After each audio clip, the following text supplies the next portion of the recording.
Pixus Titan. И это флагман компании Pixus, украинского производителя планшетов, ноутбуков и вообще разной электроники. Достаточно интересный вариант с учетом качества его экрана, который мне очень сильно понравился. А еще мне понравился звук, понравился металлический корпус и, само собой, понравилась цена. Не ожидал, что за такие деньги я получу достаточно качественный планшет с очень ярким, красивым экраном. Экран у меня здесь больная тема, потому что действительно на экран я прям подсел. Так что Pixus Titan на канале Технозон. Поехали.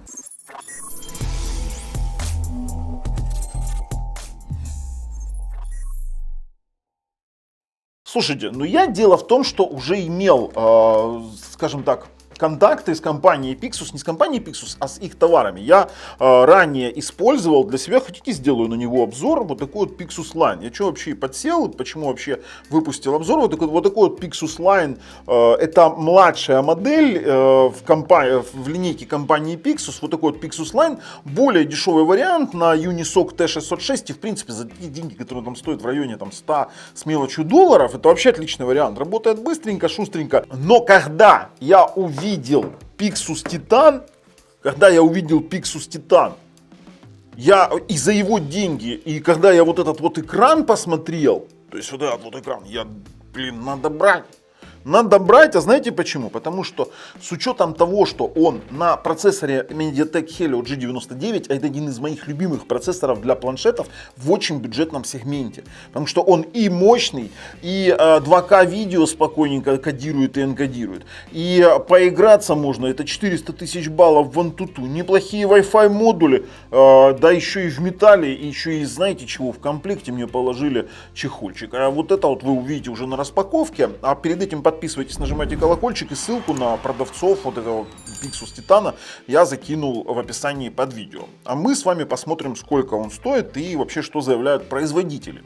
Мы на сайте фирменном компании Pixus. Pixus Titan существует в двух вариациях: 8 на 128 и 8 256. Заметьте, здесь нет вот этих вот пресловутых маркетинг, там 8 плюс миллиард гигабайт из хранилища. Нет, здесь 8 физических, честных гигабайт памяти и вот хранилище 128 и 256. Из маркетинговых представлений, слушайте, красивый, вообще красивый планшет. Прям его берешь в руки, он приятный. У него есть поддержка 4G, поддержка microSD карточек, в принципе там на 2 карты слот, можно комбо делать, можно на 2 карты ставить. Плюс, ну видите, у них экранчик 2000 на 1200, 10,4 дюймов экран, 2К экран, IPS in-cell, просто... Блин, извините, я за этот экран подвис. Просто когда попользуешься нормальным экраном, так честно, потом к своему Pixus Line не хочется возвращаться. Теперь, Helio G99. Это два ядра Cortex A76 больших с частотой 2,2 ГГц и 6 ядер Cortex A55 по 2 ГГц. AMOLED G57 MP2. Ускоритель, среднячковый ускоритель. Но во что можно поиграть? Я вам скажу. Например, Genshin Impact, в PUBG, в танчики, в колду можно поиграть. Да во все, что хотите поиграть можно, потому что 400 тысяч вполне хватает. Тех, кто рассказывает, что там ай-яй-яй, мне нужен там 1 000 000 баллов в Antutu, ну не смешите меня. Давным-давно уже это, знаете, гонка цифр, которая никому не нужна. И за 1 000 000 баллов в Antutu вы заплатите сколько? Сколько вы заплатите? Ну напишите мне, что вы найдете за 1 000 000 баллов, допустим, за те деньги, которые он стоит. Сейчас мы к цене еще перейдем. Дальше у нас в комплекте чехол. Чехол, я скажу, мог бы быть и получше, потому что и покритиковать-то надо, но все равно за чехольчик спасибо. За чехольчик спасибо. И знаете, что самое интересное? Я никогда, но вот автономность и быстрая зарядка, 18 Вт, 6200 мА, при его IPS in-cell достаточно надолго хватает батареи. Я 2 дня пользовался в активном режиме и нормально его не разрядил. Ну вы же по нему, во-первых, не звоните, как, допустим, по телефону. То есть, если я в телефоне, я в мессенджерах зависаю, позвонить, там, видеоконференц-связь, и само собой это отбирает большую часть батареи. Здесь нет, здесь это так не работает. А вот насчет камеры, я был удивлен в том плане, что когда, ну вот мы сейчас еще перейдем к характеристикам, я был удивлен, потому что когда на обзоре я первично снимал, я еще нормально не дотестировал камеру. А потом, когда мы уже там, Лена у нас, она обычно тестирует эти камеры, она походила, смотрю, так, блин, и цветопередача нормально, по сравнению с тем, что у нас было. Лен, с чем мы там у нас было проблемы с цветопередачей? На чем мы там столкнулись? Окител, это был Окител, все. И вы знаете, мы так вообще тогда, прям там экспозиция какая-то дикая, фотографируешь небо через ветки, там просто небо всеми цветами радуги, фотографируешь синюю какую-то, синий заборчик, он серый, и все, жесть. А здесь, вот я был удивлен, нормальная цветопередача, нормальная экспозиция, с учетом даже того, что там урезанный какой-то функционал в самой камере. Ну, установите себе там какую-то камеру стороннюю, и будет работать. Но для видеоконференц-связи вообще отлично, документы пофотать отлично. Само собой, такими планшетами никто не пользуется для ведения какой-то съемки. Нет. Хотя он может снимать, кстати, в 2К. Android 13 и полный комплект у нас вот таким вот образом выглядит с быстрой зарядкой. В характеристиках, может, чего найдем дополнительного интересного? Ну, фронталочка основная 8 мегапикселей, фронталочка 5 мегапикселей. И поддержка у нас 4G. LTE у нас поддержка Wi-Fi 2,4,5 ГГц. Bluetooth 5.2, FM радио, боже ты мой, зачем это? Кстати, знаете, что здесь есть? Обычно спрашивают, есть ли в планшете GPS, Baidu, Galileo. Объясню, GPS есть, и Baidu, и Galileo. Очень многие спрашивают дальнобойщики, потому что с собой взять, и они используют большой экран как навигатор. А есть планшеты, допустим, многие китайские, вроде и стоят примерно ту же цену, а там GPS, извините, нет. Поэтому здесь это тоже большой плюс.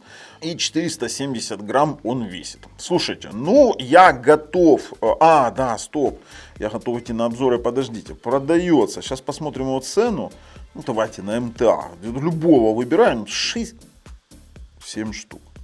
7 штук, ребята, за 7 тысяч. 7 тысяч, вот для понимания того, кто, например, у нас в Европе живет, 7 тысяч разделить, ну, пускай по $38, это $184. За IPS NCL, за 2К экран, за тот звук, кстати, звук там прикольный, достаточно басистый, вы можете посмотреть кинчик, он достаточно громкий. То есть, украинский производитель на местном рынке с гарантией за 7 штук, да заплюйте мне глаза, блин. Хрен вы найдете такой на Алиэкспрессе. В общем-то, это за базовую версию. 256 еще поискать надо. Вот, 256 Valo есть. Сейчас посмотрим. Да ладно, 7600. Разница во сколько? В 600 гривен. В 550. Да ну, блин, ребят. Это в 600 гривен, короче. Это вообще ни о чем. Давайте мы переходим на распаковку и обзор, а потом делаем выводы. Ну что, распакуем Pixus Titan. Для начала посмотрим, что нам пишут на характеристиках. Ну, Helio G99 это плюс, сразу говорю. Для планшета очень неплохой планшет. 6200 мАh батарея, норм. 8 ядер. 2К Incel экран, это 1200 на 2000 на 1200, 10,4, тоже класс. Ну, Wi-Fi будем проверять сейчас, будем смотреть, что из того, что мы здесь видим. Mali G57 MC2, даже поиграть сможем. Нормально, Android 13 пойдет, отлично. Так, есть сим-карты. Одна нано-сим плюс комбинированная сим или microSD. Есть GPS. Вот это важно. Меня часто спрашивали. Планшет конкретно с GPS. Есть G-сенсор и Light-сенсор. Давайте открывать уже. Ну, давай. Коробки очень плотные. Кстати, коробка высокого качества. Ну, опа, что у нас здесь так сразу? Интересно. Чехольчик! Да ладно, вы положили чехольчик. Красавцы, что я могу сказать? Чехольчик! Pixus фирменный. Чехольчик. За чехольчик вообще огромное спасибо.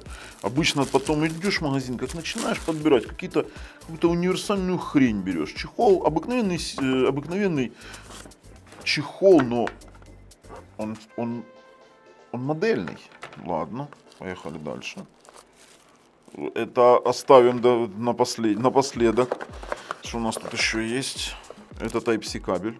Ну, блок питания Pixus и инструкция. И скрепка. Хорошо, скрепка вот у нас, смотрите, скрепочка. Pixus Блок питания на сколько? 12 вольт, 1,5 ампера максимально. То есть здесь быстрая зарядка. 18-ваттная, походу. Ладно, за это плюс тоже. Теперь смотрим сам Pixus. Я просто взял его в руку, он тонкий. Вау, попробуй. Это металл. Это металл. И это украинский производитель. Да. Прикольно. Прикинь, Вот это металл. Pixus Titan. Смотрите, какой он тоненький. Мать моя женщина. Сверху пластиковая вставка, знаете для чего? Для антенн.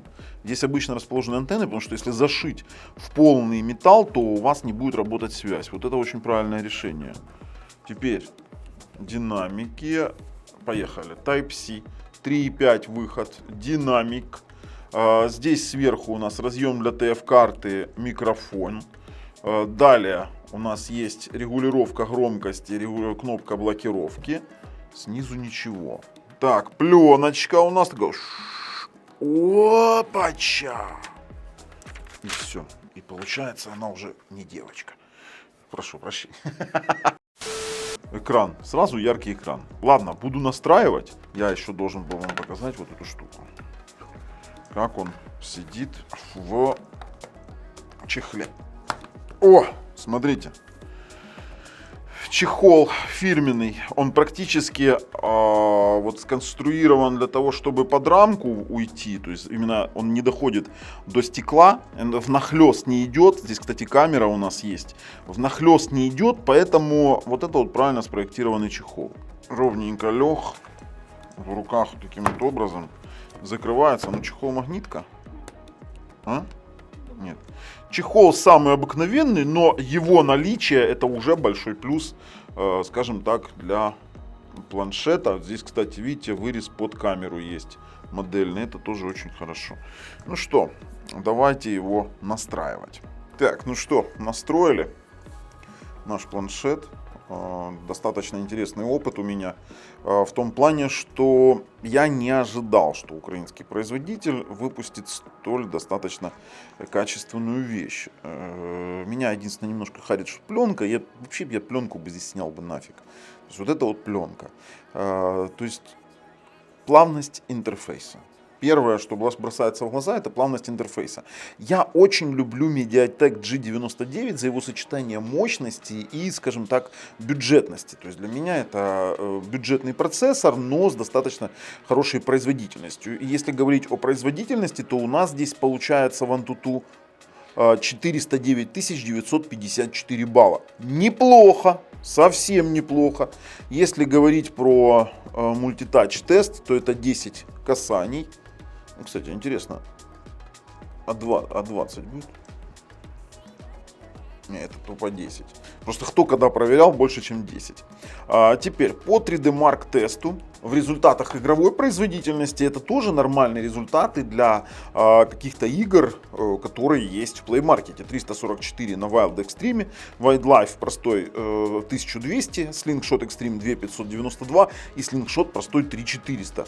Это очень даже неплохо для тех игр, которые мы приготовили. Это Genshin Impact, PUBG Mobile, World of Tanks Blitz и Asphalt 9. В принципе, это то, во что я здесь играл. По своей, скажем так, техническим характеристикам это Pixus Titan. Платформа это MT6789, 8 гигабайт физической памяти и 128 гигабайт хранилища у нас. Bluetooth версия 5.2, процессор MediaTek Helio G99, 6 ядер Cortex A55 2 ГГц и 2 ядра Cortex A76 больших по 2,2 ГГц. 6-нанометровый процессор в 64-разрядном режиме работает. Экранчик 2000 на 1200, это, кстати, очень прикольно. Нормальная для планшета 10,4 дюйма, вот такое вот разрешение.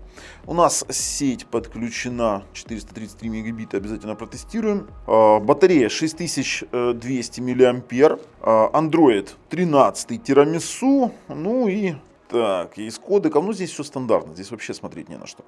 Так как у нас нет доступа к аккумулятору, вернее, так как у нас нет доступа к температуре, то тротлинг тест делать нет смысла. Мы уже выяснили у себя, сколько мы не выясняли, что нормально все-таки без датчиков он не работает. То есть сколько его не показывая, он будет показывать одинаково отсутствующую усталость процессора.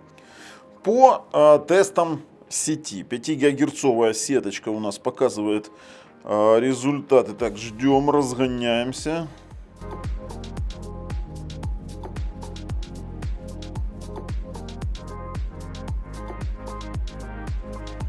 Так, под 300 мегабит на загрузочку и где-то под 300 и чуть выше 300 мегабит на выгрузку. Это, кстати, хорошие результаты для такого типа процессоров. Давайте попробуем сменить сервер для достоверности, скажем так, тестов. Ищем другой сервер. Так, тестируем на другой сервер и получаем приблизительно такие же результаты в 300 тоже на загрузку, даже чуть выше 300 было в пиковом значении, и 301, да, и 300 на выгрузку фактических. Нет, здесь чуть-чуть меньше на выгрузку, но все зависит от сервера. 5 гигагерцовый Wi-Fi очень неплох, мне нравится. Давайте протестируем 2,4 ГГц Wi-Fi. 2,4 ГГц Wi-Fi показывает средние результаты до 30 мегабит в секунду. В принципе, это просто средний результат. Я не буду говорить вам, что это мега результат, иначе это было бы неправда. Это средний результат, которого в принципе хватит для того, чтобы посерфить в интернете, посмотреть YouTube или посмотреть какое-нибудь кино на Свит ТВ или Мегого. Это такое себе дело. Мы понимаем, что 2,4 ГГц Wi-Fi уже давным-давно отходит из-за его сильной загруженности. Советую использовать его с 5 гигагерцовой сетью. А дальше у нас с вами есть момент мультимедиа.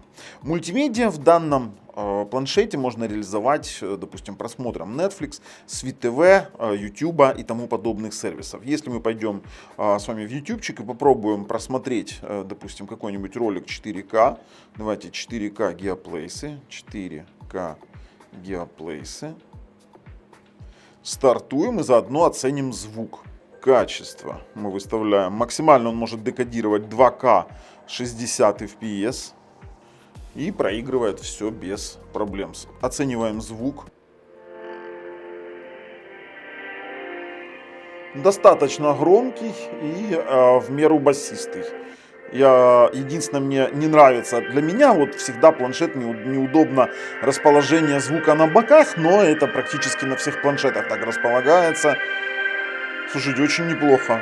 Я вам скажу, можно киношки на этом смотреть. А ну, давайте мы с вами посмотрим еще какой-нибудь видосик с моего канала. А ну-ка.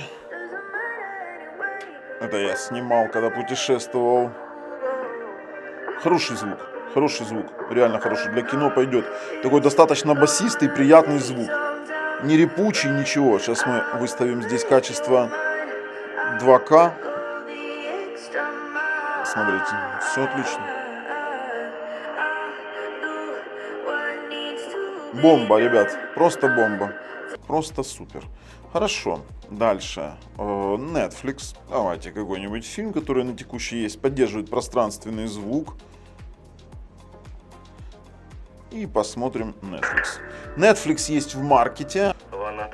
Netflix воспроизводится без проблем. Вот у чому річ. Просто без проблем. Также я здесь использовал Свит ТВ для просмотра телеканалов. Я использовал Свит ТВ. Пожалуйста, у нас вопросов с воспроизведением каналов нет. Вот, пожалуйста. Это у нас Орел и Решка. Вот Вещдок HD. Очень приятно с таким экраном вообще работать, на самом-то деле, очень прикольно. Знаете, что я еще хотел? Я хотел пойти в настроечки и посмотреть... Так, аккумулятор. Слушайте, с аккумулятором очень прикольно, несмотря на то, что он 6200 мА, как бы по текущим меркам это достаточно хороший аккумулятор, но мы учитываем, что здесь 10 дюймов экран. Кстати, экран у нас Miravision, есть у нас поддержка, очень прикольная тема, это технология улучшения качества изображения. Кстати, вот на этот счет уровень яркости у нас сейчас 95%, и яркость достаточная. У нас сейчас очень освещенная студия, есть у нас режим адаптивной яркости, можно тоже его использовать. Вот он пытается снизить яркость, потому что достаточно хороший свет. У нас здесь само собой 60 Гц. Теперь очень интересно, есть режим DuraSpeed, это для ускорения программы, которые у нас работают на переднем плане. Фактически, знаете, такой игровой режим или просто-напросто оптимизация того, что у нас в фоне, для закрытия того, что в фоне. И о планшете Pixus Titan. Слушайте, у нас же есть еще 4G, мы должны 4G с вами попробовать. Pixus Titan EMEI, версия Android 13. Для того, чтобы оценить 4G, у нас в комплекте есть скрепочка. Ой, да, отлетела, но то ничего страшного. Теперь берем, я буду использовать, наверное, Kyivstar, потому что у меня вообще, я нахожусь в таком полубронированном помещении, у меня все это усиленные окна металлическими пластинами. Смотрите, какой у нас слот карты, он комбинированный, либо microSD, вторая и одна симка, либо две симки. Это, кстати, удобно, нормальный вариант. Сим определилась. Это вот совсем удобно, когда с 4G планшет, да еще и за такую цену, это вообще отлично. Так, отключаем Wi-Fi. У нас, мы видим, 4G поднялся, в принципе, можно попробовать даже спид-тест. Не обещаю, что в моем случае это будет хорошо работать, потому что слишком сильно у меня помещение, скажем так, закрыто. Давайте попробуем. Но 20 мегабит, 22, 23, это еще и неплохо для того, что у меня даже телефоны с агрегацией, вот у меня вот есть смартфон Xiaomi 11T Pro, он здесь больше 20 не показывает в моем помещении. То есть это хороший показатель для данного планшета. Как на загрузку тут 23,6, на выгрузку, ну само собой все это зависит от мобильных сетей. Сам по себе модуль здесь стоит вполне нормальный. Можем попробовать на другого провайдера. Давайте на Data Group попробуем. Ну, приблизительно то же самое, 18-19, поэтому это стабильные показатели при том покрытии, которое мы имеем. У меня, во-первых, елка не полная, чтобы вы понимали. Вот, пожалуйста, такие результаты мы получили на Kyivstar. По поводу камеры, да, здесь есть две камеры. Есть фронталочка и есть у нас задняя камера. По поводу камер на Maida 64 говорит, что задняя камера у нас 8-мегапиксельная с, скажем так, разрешением 3264 на 2448, и видео там можно писать 2К максимальное. А теперь у нас передняя камера 5 мегапикселей, и видео тоже можно 2К писать. Смотрите, по поводу камеры я не самый лучший тестировщик камер. Кстати, смотрите, знаете, пристрой. Нормальная тема. Само приложение камер ничем не отличается от, допустим, обыкновенных каких-то камер, которые используются в любого типа планшетах. У нас есть режимы сканирования QR-кода и выдержки, долгой выдержки.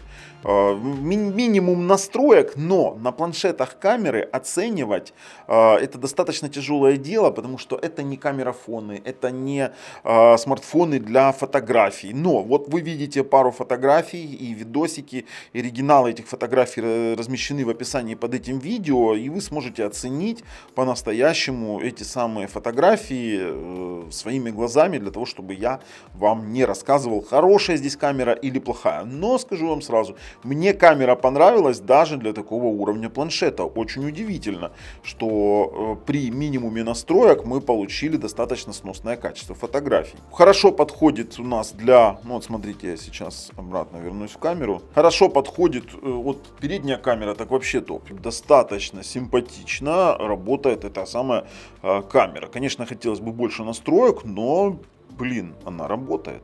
Поэтому по камерам все понятно. Остаются игровые возможности. Для чего еще использовать планшетик? Для какой-то коммуникации, для веб-браузинга у нас есть, например, там, допустим, Chrome, и мы здесь можем с вами смотреть новости, например, можем зайти на подробности UA, почитать, или там почитать новости, полазить в каких-то социальных сетях. Все работает очень быстро, заметьте. При том, что мы сейчас на 4G. Давайте включим еще Wi-Fi. Все, наши 5 ГГц подключены, все идеально. Дальше мы с вами пробуем игровые возможности. Начнем с PUBG традиционно.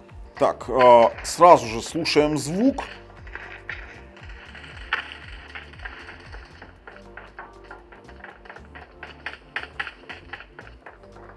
Да, отлично. Вообще ничего не тормозит. Могу уже сразу сказать, что PUBG просто идеально. просто идеально работает. Good luck, mates. Очень громко, очень громко. Давайте сделаем тише, чтобы он нас не глушил. Как всегда, играем с бомжами. Что нам еще делать?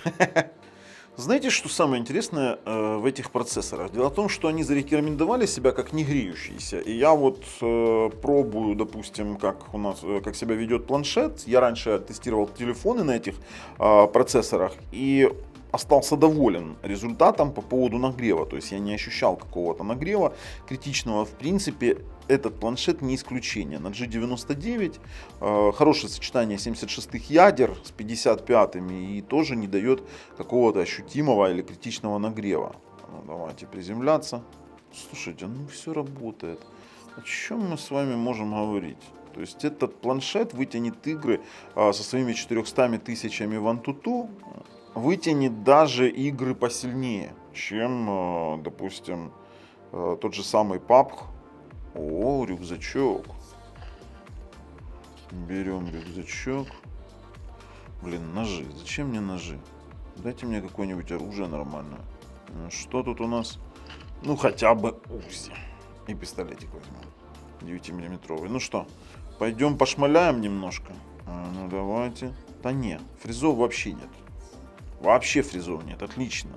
То есть мягенько все, смотрите. Выцеливать очень удобно.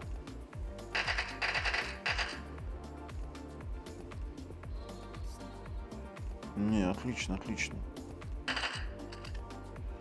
Графику нам дает на HD. Смотрите, графика дает нам на HD.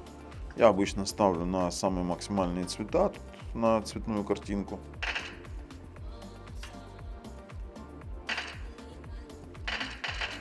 Не-не-не, топ.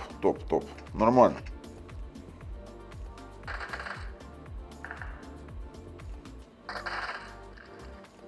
Ай, блин, случайно нажал, капец. Ну все, трындец, короче, большой для меня планшет. Я люблю играть в PUBG на телефонах, ну, есть как есть. Игрок, конечно, из меня в PUBG на планшете еще тот. Слушайте, давайте World of Tanks Blitz, конечно же. Так, смотрим, 58 FPS, это максимально, что он 59, 58. Это на средневысоких настройках, кстати. Сейчас постреляем. Слушайте, можно играть. Очень даже можно играть. Ну-ка, иди сюда. Лови! О, рикошет. Да твою мать. Давай быстро ремонтируемся. На. Давай. Проезжай, блин. Что я гоню? Я задом стою. Я задом стою. На. Ай-яй-яй. Да ладно, с этим тоже. Мне интересно Genshin Impact, блин. Вот это интересно, кстати. Слушайте, дизайн. Очень неплохой дизайн. Он в металле. Приятно, что это наш производитель. Само собой, мы понимаем, что крупноузловая Китай, но... Та-да-дам! Он чуть не сорвался. И мы играем с вами в геншинчик. Смотрите. Пойдет? Я думаю, что пойдет. Блин, на Quest Point. Давай вернемся. Что они там от нас хотят? На Quest Point. И даже в Genshin Impact поиграть мы на данном планшетике сможем. Кто там? Белка какая-то. Иди сюда. Мяско. Сырое мясо. Давай, да, я могу поплыть. Давай, побежали, поплыли. Поплыли. Давайте ускоряться.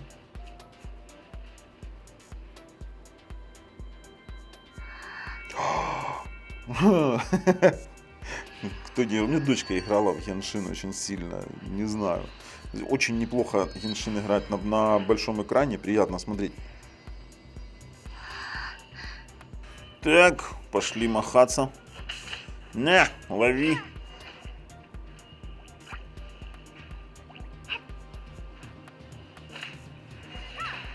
Тудум. Пойдет. Слушайте, ну с этим тоже как бы вопросов у нас не возникло, и поиграли мы с превеликим удовольствием. То есть, если покупать ребенку такой планшет, то, я думаю, он будет очень доволен. Давайте посмотрим еще с вами Асфальтик 9. И, в принципе, можно уже выходить и делать выводы. Слушайте, звук прикольный. Очень хороший звук. Асфальт 9 одна из самых требовательных игр, если честно. И вы знаете, я очень сильно удивлен тому, что вот планшет практически не греется, он холодный. То есть я могу выделить одну теплую область, и то на грани того, что еле-еле теплая область. Смотрите, то есть это все работает. Yes. Поехали дальше. На.